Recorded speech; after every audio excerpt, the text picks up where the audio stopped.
নমস্কাৰ জয় অসম জয় হিন্দ মই এটা নতুন ভিডিঅ'লৈ স্বাগতম জনাইছোঁ। আজিৰ ডাঙৰ খবৰ এটাই যে হয়তো আৰু কেইদিনমানৰ ভিতৰত সুমি বৰা আৰু বিশাল ফুকনে পুনৰ এবাৰ সাধাৰণ জনতাক ঠগাব পাৰে বা হয়তো সুমি বৰা বিশাল ফুকনৰ পিছত আমি হয়তো নতুন ফ্ৰডছ এই সমাজত দেখা পাব পাৰোঁ। কিন্তু আজিৰ সময়ত ডাঙৰ খবৰ এয়াই যে বিশাল ফুকন তাৰ্কিক বৰা আৰু ট্ৰেডাৰ স্বপ্ননীল দাসক গুৱাহাটী হাইকোৰ্টে বেইল দিছে আৰু এই ভিডিঅ'ত আজি আমি আলোচনা কৰিম কেনেকৈ এওঁলোকে বেইল পালে আৰু কেনেকৈ হয়তো ভৱিষ্যতে এনেকুৱা লোকে আমাক ঠগাই থাকিব পাৰে। এই ভিডিঅ' শেষলৈ চাওক।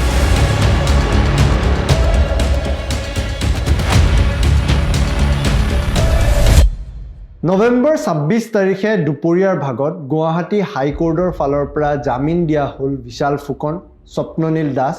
আৰু তাৰ্কিক বৰাক। এতিয়া এয়া দুটা পৃথক কেছ, সেইকাৰণে আমি স্পষ্টভাৱে ক'ব লাগিব যে দুটা ছেপাৰেট কেছেছ হয়। বিশাল ফুকন আৰু তাৰ্কিক বৰাৰ কেছটো হৈছে সম্পূৰ্ণ বেলেগ, য'ত পাব্লিকক ঠগোৱা হৈছিল, আৰু স্বপ্ননীল দাসৰ কেছটো সম্পূৰ্ণ বেলেগ, সেয়া ট্ৰেডিং ৰিলেটেড আছিল। কিন্তু এই গোটেইখিনি কেছেছক আনৰেগুলেটেড ডিপজিট স্কিম 2019ৰ আণ্ডাৰত ৰেজিষ্টাৰ কৰা হৈছিল, যাৰ পিছত গোটেই ইনভেষ্টিগেশ্যন চলিছিল। আজিৰ সময়ত আচৰিত কথা বা সকলোৱে আচৰিত এইটো কথা হ'ল যে প্ৰকৃততে কেনেকৈ বিশাল ফুকন বা তাৰ্কিক বৰাই আজিৰ সময়ত জামিন পালে। বহুতে সামাজিক মাধ্যমত যেতিয়া এই বাতৰি প্ৰচাৰ কৰা হৈছিল, কমেণ্ট ছেকশ্যনত জনাইছিল তেওঁলোকৰ মতামত। বহুতে কৈছে এয়া টকাৰ শক্তি, যে প্ৰকৃততে জুডিচিয়েল ছিষ্টেম বা কোৰ্ট বিক্ৰী হৈ গ'ল নেকি, যাৰ বাবে বিশাল ফুকন বা তাৰ্কিক বৰাৰ নিচিনা মাল্টি ক্ৰ'ৰ স্কেমাৰ আজিৰ সময়ত মুকলি আকাশৰ তলত আহিবলৈ সাজু হৈছে। ইয়াতে আমি চাবলৈ বিভিন্ন টেকনিকেল টাৰ্মছ আছে, আৰু সেই টেকনিকেল টাৰ্মছৰ আণ্ডাৰত যদি আমি কথাখিনি বুজিবলৈ যাওঁ, প্ৰকৃততে ডিফল্টভাৱে এওঁলোকে বেইল লাভ কৰিছে। এনেকুৱা কথা নহয় যে চাৰ্জশ্বীট তেওঁলোকৰ ওপৰত ইছ্যু কৰা হোৱা নাছিল বা পুলিচে জমা দিয়া নাছিল, যাৰ বাবে এনেকুৱা হ'ল। কিন্তু প্ৰকৃততে যি কেছ তেওঁলোকৰ ওপৰত ৰেজিষ্টাৰ কৰা হৈছিল, সেই কেছৰ নেচাৰত তেওঁলোকে ডিফল্টভাৱে এইবাৰ বেইল লাভ কৰিবলৈ সক্ষম হয়। আমি অধিবক্তা বহুতৰ লগত কথা পাতি এই কথাখিনি চিম্পল ভাষাত বুজি পাবলৈ চেষ্টা কৰিছিলোঁ। যদি খুব সহজ ভাষাত আপোনালোকক বুজাওঁ, সাধাৰণতে এটা এনেকুৱা কেছ যি কেছৰ ইমপ্ৰিজনমেণ্ট অৰ্থাৎ কাৰাগাৰত তেওঁলোকক যদি 10 বছৰ পৰ্যন্ত ৰাখে বা 10 বছৰ কমত ৰাখে, তেতিয়া তাৰে কাষ্টডিত ৰখা ডেট বা দিনৰ সংখ্যা 60 দিন বুলি কয়। অৰ্থাৎ 60 দিনৰলৈকে পুলিচে এই অভিযুক্তসকলক কাৰাগাৰত ৰাখিব পাৰে, আৰু ইয়াৰ পিছত যদি তেওঁলোকৰ ওপৰত কোনো ধৰণৰ চাৰ্জশ্বীট ফাইল কৰিব নোৱাৰে বা কেছৰ এভিডেঞ্চ আনিব নোৱাৰে, তেতিয়াহ'লে এই 60 দিন মুকলি হৈ যোৱাৰ পিছত এওঁলোকে যদি জামিনৰ বাবে আবেদন কৰে, তেওঁলোকে জামিন লাভ কৰে। আৰু এই সুমি বৰা, তাৰ্কিক বৰা বা বিশাল ফুকনৰ কেছকে ধৰি স্বপ্ননীল দাসৰ যদি কেছো চাই, 60 দিন সম্পূৰ্ণ হোৱা বাবে আজি যিহেতু কোৰ্টৰ ফালৰ পৰা বা কোৰ্টত পুলিচৰ ফালৰ পৰা কোনো ধৰণৰ এভিডেঞ্চ দিব নোৱাৰিলে বা সেই কথা ষ্ট্ৰংলি এলিগেশ্যনটো ৰাখিব নোৱাৰিলে, তাৰ বাবে তেওঁলোকে ডিফল্টভাৱে আজি বেইল লাভ কৰিছে। যদি আমি সুমি বৰাহঁতৰ কেছটোকে ভালকৈ মন কৰোঁ, এই কেছটো কি আছিল? মাল্টি ক্ৰ'ৰ স্কেম আছিল, পঞ্জি স্কিম আছিল, য'ত হয়তো আপোনাৰ পইচাই আপোনাৰ পৰা লৈ তাক 30-40% এচিয়ৰ্ড ৰিটাৰ্ণ দিম বুলি বহু লোকক তেনেকৈ ঠগাল। তাৰপিছত তেওঁলোকে এটা বিলাসী জীৱন লাভ কৰিলে, খুব ডাঙৰ বিলাসী গাড়ী, হোটেলত ঘূৰি ডাঙৰ এখন বিলাসী বিয়া পাতি বহু হয়তো সমাজৰ সাধাৰণ ব্যক্তিৰ পৰা পইচা লাভ কৰি তেওঁলোকে নিজৰ পইচা ডাবলৰ পৰা ট্ৰিপল কৰিলে। কিন্তু সেই ট্ৰিপল পইচা উপাৰ্জন কৰিবলগীয়া সেই সাধাৰণ ব্যক্তিজনৰ টকা শূন্যলৈকে পৰিণত কৰিলে। এতিয়া এই গোটেই কেছটোক আনৰেগুলেটেড ডিপজিট স্কিমৰ আণ্ডাৰত আনিলে। এই স্কিমৰ আণ্ডাৰত বিভিন্ন ধাৰা তেওঁলোকৰ ওপৰত লাগু কৰিছিল। এই ধাৰাৰ অধীনত কেৱল 5 বছৰৰ পৰা 7 বছৰৰ ভিতৰত আচলতে এই 5 to 7 yearsৰ ইমপ্ৰিজনমেণ্টহে তেওঁলোকৰ মেক্সিমাম পানিছমেণ্ট আছিল। অৰ্থাৎ জীৱনভৰৰ কাৰণে কাৰাগাৰৰ শাস্তি এওঁলোকক দিয়া নাছিল। এতিয়া 5ৰ পৰা 7 বছৰৰ কাৰাগাৰৰ শাস্তি থকা মৰ্মে তেওঁলোকৰ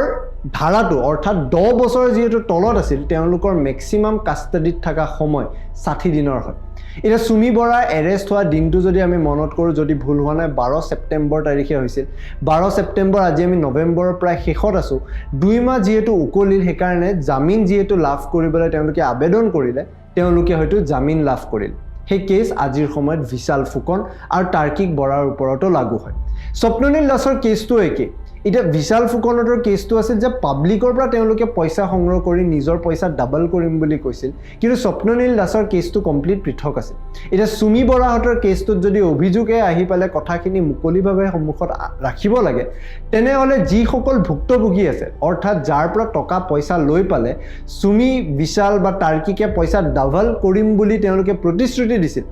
তেওঁলোকে সন্মুখলৈ আহি সেই এভিডেন্স দিব লাগিব কিন্তু আজিৰ সময়ত তেনেকুৱা এভিডেন্স দিয়া মানুহৰ সংখ্যা খুব কম কিন্তু তাৰে বিপৰীতে স্বপ্ননীল দাসৰ কেছটো কমপ্লিট ট্ৰেডিং ৰিলেটেড আছিল ষ্টক মাৰ্কেটৰ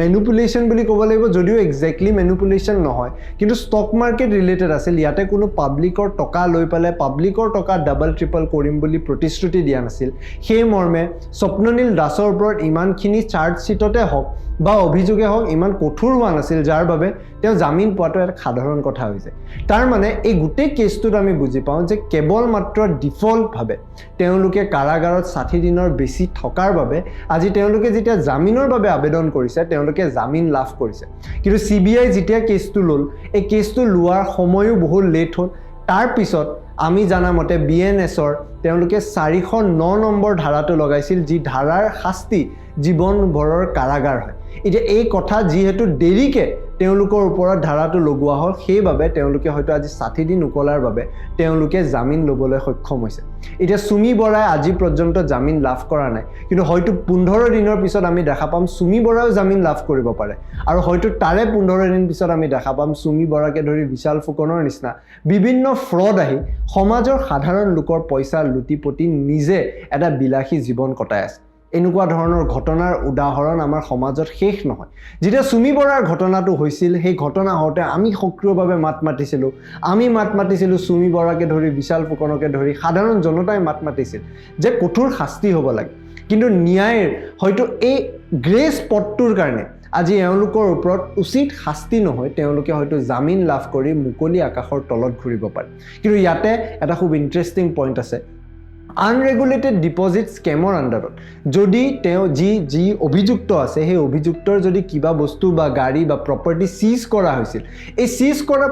প্ৰপাৰ্টি কনফিস্কেট কৰি পালে সেই প্ৰপাৰ্টি বেছি পালে বা অকশ্যন কৰি তাৰ পৰা যিখিনি পইচা পায় যাৰ পাব্লিকৰ পইচা লুটি নলে সেই পাব্লিকক সেই পইচা ৰিটাৰ্ণ কৰাৰ প্ৰভিজন আছে যিখিনি কথা সিবিআই ট্ৰায়েল কোডত আমি গম পাম কিন্তু ইতিমধ্যে ডাঙৰ খবৰ আজিৰ সময়ত এয়াই যে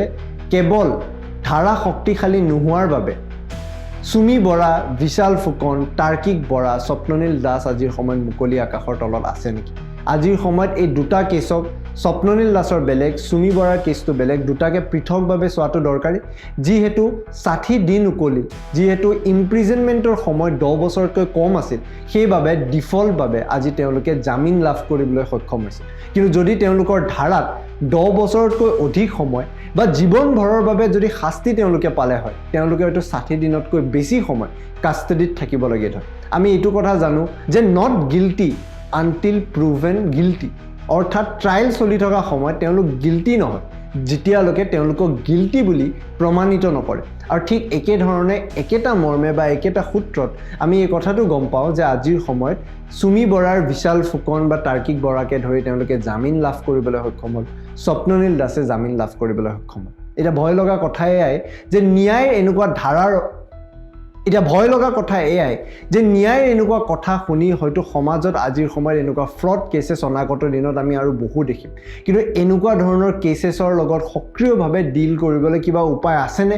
আজিৰ সময়ত কিবা উপায় বিচাৰি পামনে সেয়া আজিৰ সময়ত এক ডাঙৰ প্ৰশ্ন কমেণ্ট ছেকশ্যনত জনাব আপোনালোকে কি ভাবে এই গোটেই ঘটনাৰ সন্দৰ্ভত আজিৰ পৰা হয়তো 15-20 দিন পিছত যেতিয়া সুমি বৰা মুকলি আকাশৰ তলত আহিব আপোনালোকে তেওঁৰ কথা কি চিন্তা কৰিব বা কি ভাবে সেই কথা কমেণ্ট ছেকশ্যনত লিখি জনাব পাৰিব এই ভিডিঅ'টো চোৱাৰ বাবে ধন্যবাদ